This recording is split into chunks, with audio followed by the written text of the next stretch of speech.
రైతులందరికీ నమస్కారం. మన చూడొచ్చు 75 హెచ్‌పి దశమేష్ బాక్స్‌కి అయితే మనకు మొక్కజొన్న కట్టర్ అయితే మన కటర్ బార్ అయితే వీళ్ళు ఆల్ట్రేషన్ చేపిచ్చారు.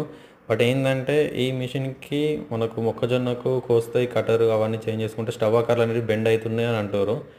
మరి ఇక్కడైతే ఇదైతే నడుస్తుంది. మన దశమేష్ చూడొచ్చు. దశమేష్ బాక్స్‌కి వీళ్ళు 75 ఫోర్ వీల్ డ్రైవ్‌కి అయితే వీళ్ళు ఆల్ట్రేషన్ అయితే చేపిచ్చారు.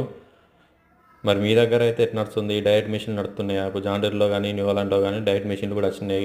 కార్న్ హార్వెస్టర్లు అవి చాలా సక్సెస్ ఉన్నాయి. కాకపోతే ఇది మనకు కంబైన్డ్ హార్వెస్టర్‌లో చాలామంది అప్డేట్ అది చేపిస్తుర్రు. బట్ అది సక్సెసా కాదా తెలియదు.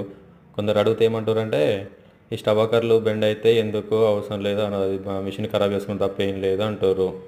ఎందుకంటే బాక్స్ డిజైన్ చేసింది వరికి మొక్క ఇది సోయాబీన్కి పెసరకు దానికి. బట్ మొక్కజొన్నకైతే డిజైన్ అయితే హార్వెస్టర్ కాదని చెప్తారు. బట్ బయట చేయించుకుంటారు. బట్ సక్సెస్ అయినా ఒకవేళ ఇలా ఇదైతే మీ దగ్గర మనకి గంటకి ఎంత నడుతుందో కూడా చెప్పండి రేటు.